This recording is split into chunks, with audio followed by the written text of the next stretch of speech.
Book 1 Section 2. Once we was 5 Zippy. Has he been banging on about Julia? Inevitable. I heard something but was honestly too busy trying to get my pro card on the old Tiger Woods. So, I'm off to Colvin's. I got the short straw with that bad boy. It had to be me. Can you hear Harry singing? Colvin hates Benny 'cause Benny big lover man. He always thinks Graham says clever things to wind him up and he's scared of Gore. Course, he's not scared of Gore when he's got his scaly mates all tooled up. But, I'm the jolly one, let him take the piss, we won't be here too long. It's time for the change. Graham told you? Still, that's Benny's tale. When we say that we was 5, there is a bit of artistic license involved. We've tried to pinpoint when the graceful and elegant Alan appeared on the scene. Arrive he did, and with what Graham would probably call aplomb, and get away with it. If I said it, the piss-taking would last longer than a tournament with the Tiger. Still, nice of Graham to do the breaky honours. Guess it'll be my turn tomorrow. So Alan came with the old aplomb, and for that reason it seems to have blurred our social scene beforehand, as if he had always been there. There didn't seem to be any pre-Alan anecdotes, or any worth telling anyway. Everyone rushed to Alan. He was a great lad, endowed with fine qualities from our point of view, and, inevitably, hindsight has only made him greater. For indeed, Alan is no more. The James Dean of Leighton Buzzard via East London now rests with the deities. Alan had been seen knocking around for a while before we really got to know him. He knew Benny and had served time with Jamie Riley for something they didn't do. The justice system in this nation of ours seemed to be a cruel setup, with so many innocent friends and acquaintances and enemies of mine sent to the land of Scottish breeky for no reason. Alan had everything: good looks, even beyond the standards set by Benny, the gift of the gab, patter, plus he knew loads, an immense knowledge, both practical and the ever-favourite pub type of useless stuff that won quizzes and left the gobs open. He was born in the East End and was proper London. His accent was the stuff of pale imitations in our postcodes. He was the sort of lad lads wanted to be and the sort of lad that girls wanted to be with. Now, I know what you're thinking, and I'd probably be tempted to wander down the same boulevard of procrastination myself, but although he sounds like the most odious, conceited twat ever to walk our Lord's planet, he wasn't. Quite the opposite. Everyone lapped him up. He was like a Hollywood star, and we couldn't believe he was on our patch. He became the social epicenter of our nocturnal earthquakes in no time, and was soon established as the essential face on the local scene. It's hard not to well up a bit when I think back about him, but the way he was, it was clear he wasn't gonna last too long. His main problem was the way he worked. He was generally regarded as insane, a risk-taker, so Tony Matthews made it clear he was a no-no as a partner. Anyway, Alan didn't like being tied down to a restrictive organization like ours. He joked that we were the librarians of loot and crime, everything so safe, so, he almost said it with disdain, Tony Matthews. Alan aimed to retire to the Bahamas before he was 30 and spent the days leading up to his 10,957th day on the planet looking for a big job to guarantee him the lolly to live his dream. We only worked with him on special occasions like Christmas or birthdays. It was always a rush, but it was nice to get your feet back on the ground with what he called lazy crime. Despite the odd job with Alan, we saw him loads as he decided that socializing with the lads he did the jobs with could get him in a stick. He sometimes blanked Jamie Riley in the pub, or out and about, and once, famously, reported Riley's car for double parking to the Roses, so that when they accused him of being in cahoots with the Ryle master, he had a nice little alibi. Of course, Alan, being a gent, paid the fine for Riley. He worked with the Upton crew of Gary Dickinson and Tony Cooney mostly, and as those two are in a place where the keys have been well and truly thrown away, well at least for 2 decades, it was best not getting too close to Alan as an associate. You may also think, from what you'll have heard about Benny, I suppose, will you notice that him and Gray don't see eye to eye always, that the Benny lover might have felt some pressure from the presence of Alan on the scene, having the girls, as he so quaintly puts it, frothing at the gash. But no, Benny liked the competition. He always said we were cramping his style and wouldn't touch anything that would so much as converse with the sexual plebs of Luton, though deep down there was another reason. Alan could have any lass he wanted, but had fallen in love with a lass from the Buzzard, a surprisingly plain, dull and Alan girl, to whom he remained faithful. Alan liked the idea of a chase, but didn't trust the vehicle. Benny couldn't understand it, But then again, Benny never could comprehend a relationship that was based on anything more profound than screwing the new hairdresser before anyone else so that you could brag about it in the boozer. He couldn't understand how anyone would want to spend so much time with the same person, not realizing that spending time with a person makes them grow even beyond your initial, seemingly exaggerated, expectations as you passionately glide towards a harmony and understanding only achieved by true love. Also, you must take into account that most girls detest Benny a week after meeting him after they realize just how shallow and dull, in equal parts, he is. Of course, that has a nice wee domino effect for me, as my principles do not prevent me from wearing the same wetsuit as a fellow diver, so to speak. It is also made easier for me by the conversation piece what a shite Benny is that may make me appear shallow, but my intentions are different. I would like to have a relationship with these girls, it's just them who aren't so convinced. Alan was into everything. Tony Matthews called us in. He said we could not, under no circumstances, get involved with that. We told him it was just social and he believed us, but we knew he was keeping tabs. In the early days though, we had no desire to work with Alan. We just got out the nick and no one, especially Benny Graham must have mentioned it, wanted to go back. We just took the vibes offered by the lad in our social world and wondered how long it would be before he was taken from us to please Queen Liz, or would get shot. The latter seemed more likely. I guess it's a bit like drugs, as first we didn't want them cause we didn't know what they were like, then you try them and the slope gets a wee bit slippery. Same thing happened with Alan. We'd said no loads of times but he kept on, said it was a piss of a job, nothing could go wrong, just needed a bit of muscle in case it went off, which it wouldn't. Benny said he was up for it. Gore didn't appear either way asked, until he heard about this from Dooley's. I was easily swayed but Graham shite out. I remember we went in Brick's van to a tobacco warehouse and cleaned the place out with the so-called hard lads in brown pant mode as we looked tough with our shooters and fueled by the fat lines dished out by Brick. There was another do on the week after but wisely said no. Brick and Alan got away, but the rest were collared and went down. It marked the demise of Tony Cooney, which caused a family feud that would play a part later in the story.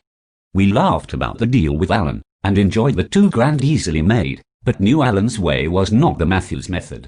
Still, the drug was in our system and we had the mini Alan dues for birthdays and special occasions.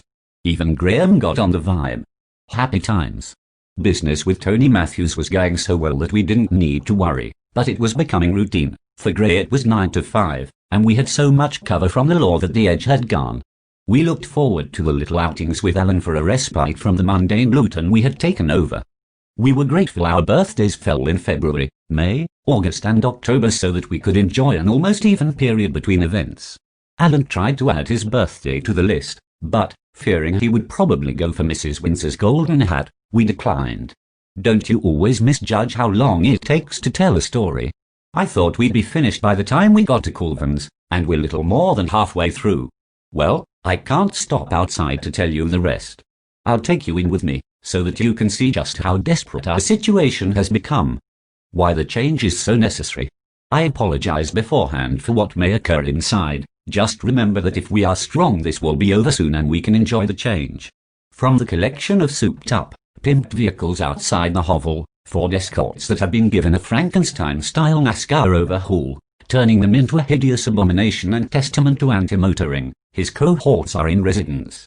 This means my presence will be treated with, should I be fortunate, scorn. It also means that Colvin will be in a rather provocative mood, forcing me to eschew my rather cool exterior and give him the excuse to finish us off. I will need all my powers to get through this, but motivation is high, as this could be one of my final visits.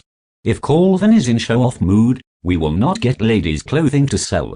That will be given to the clueless and the tasteless, people with no spirit for the game, no understanding of the market, and at a loss for Colvin, who won't care as he knows it will wind us up. We haven't had clothes to sell for a while. Colvin has got everything tied up in a nifty little radius, and if we go out of his radius, we'll just wander into that of another, maybe worse. I knock on the door, they haven't even got a bell, and they can see me from the living room, but decide to let me wait for more than 5 minutes before someone who can be merely 16 opens the door and informs me that I'm late. 16. If I'd said that to anybody at 16, well, what is crime coming to? It really is disheartening. He goes back into the living room and closes the door. I am left waiting by the stairs for another 10. As I wait, it strikes me what squalor Colvin lives in. This further demonstrates how low we have sunk since the glory days of Tony Matthews. Colvin has no class. He is beyond a thug. He cannot enjoy his riches because his palate is not educated. That is what really breaks my heart. Such a good thing we had going. It wasn't just about respect and gentlemanly agreements, there was an undercurrent of wanting to improve, to desire, to perfect the art, the beauty of crime without violence, for ingenuity to rule, to achieve the respect of law enforcers impressed by your efforts and the acclamation of your peers. Now, Colvin's empire could disappear tomorrow if someone could be asked enough to get a decent crew together. But how long would the newcomer last? He would have to be twice as ruthless as our current top twat to stay in power, always living in fear of another coup d'etat. That's better, always feel better after a circumflex. There is nothing left here. We've been lazy for too long. One day, Colvin will realize he will have no use for us and we will go to prison forever, or simply get killed. My master is ready for me, it seems. He gestures. We enter the kitchen. In the kitchen there are the usual assortment of spotty sycophants on a tenner a day to test merchandise and laugh at Colvin's jokes. 10 quid is not just reward for that victim of a comedy transplant. Morning, Grandpa, he says out loud as we enter. Someone obviously had the laughter signs primed as there are hysterics following the comment, then followed by a series of painful sounding finger clicks suggesting they have all seen Boys in the Hood. I keep my calm and pull out my pack of imbos, generously offering a splash. They all take one, even though most of them go behind the acne-infested ears. I decide to appear jovial. Colvin, boys. Morning. I see you are having a spot of fun. Gesturing to the boys with the hot knives on the go. How primitive. How disgusting. You lot really are a disgrace to humanity. Still, must stay in character. Got anything nice for us?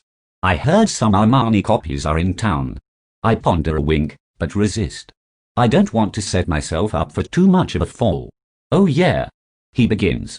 Nice stuff, good quality, make some good cash out of that, just up your street. Of course, I'd have to take 70-30. Know what I mean? I'm sure he's bullshitting me, but I've got to go with it. Well, Colvin, we have always said you need a business structure that is effective. The right people in the right posts. Now is the moment of truth. As he calls in Mark Owens, I get the impression we're not gonna see the Italian copies. Owens comes in holding a brown paper bag. Goodbye, Giorgio. I agree, Zip. That's why I've given them to Ray Kelly and Barry Whittaker. These two are the opposite of style, nice lads, but daft. They'd sell the originals for half the price they'd try to get for the copies. Get rid of this for me by next Sunday. He throws me the bag. Marvelous. Pills, all weekend stood outside clubs trying to peddle what is obviously as potent as anything Sanity Gong have ever fabricated. Plus, another downside of dealing drugs instead of selling copied women's clothing is that the police take none too kindly to it. Our records mean that we would be looking at a stretch and a half if caught. In the cells with stuff for the ladies means that you have a wee bargaining hold. Many policemen have wives. Many policemen have wives who like nice clothes, or at least copies of, but, of course, we can rob to order, originals. Not too many policemen have wives who like ma, and many have children who frequent clubs and are tempted to try these evil substances by the villainous dealers. If you've never been kicked in by a crusading anti-drug cop, try and keep it that way. 1 minute. I'm holding the packet in my hand and something's not right. Pills? Feel like, well, pills. These aren't pills. I look inside the bag, and am horrified to see the brown. Come, Colvin. Play the game, man. What the fuck am I supposed to do with this? This is smack. I can't move this. Where the fuck is the market? There must be 200 grams here. How in the name of God am I gonna move this shite? No one touches smack. I try to look pleading. He takes that as a sign of weakness. 250 to be exact. If you don't sell the lot by next Sunday, you pay me what's left over at 50 quid a gram. Now, if I were you, I'd get selling. I've heard there are some kiddies on the estate, on that dodgy comp, that can't get enough of the stuff. You've already missed first playtime. Let's see if you're down there for lunch. Capis? His cohorts laugh. This is too much for my cool blood. I'm not selling drugs to school kids. We built up this place. All right, you've come and taken it off us, but you owe us. We can't live like this. We're professionals. We've got class. You're just a bunch of thick scalies with guns. We want our patch back. I knew by about the 7th word I had said too much, but the momentum just kept me going. There was the off chance that my little diatribe would make him reflect. Then again. Colvin took one of the hot knives that was glowing red and put it millimeters from my left eye. Owens punched me for insulting his merchandise, and then a bevy of fists came in, and I thought I was going to lose the eye. I woke up outside with the brown paper bag in my hand and a patrol car stopped to inspect me. I got the bag in my inside pocket and tried to make it light on my feet. The coppers followed me and asked me what was wrong. I said I had just got into a wee fight over a bird. They said they wanted to search me. I questioned the legal validity of such an action, and then realized that I would have to pass by the cash point. 200 pictures of Liz later, I was back on the merry walk again, aching all over and not too pleased with morning. I also would be forced to listen to the continued complaints of the other three. Come on, Benny. It's really time for a change. I know I left the Alan story in the middle, but right now, all I want is a cup of tea in the cafe. So, with your permission, we'll save the ending for later.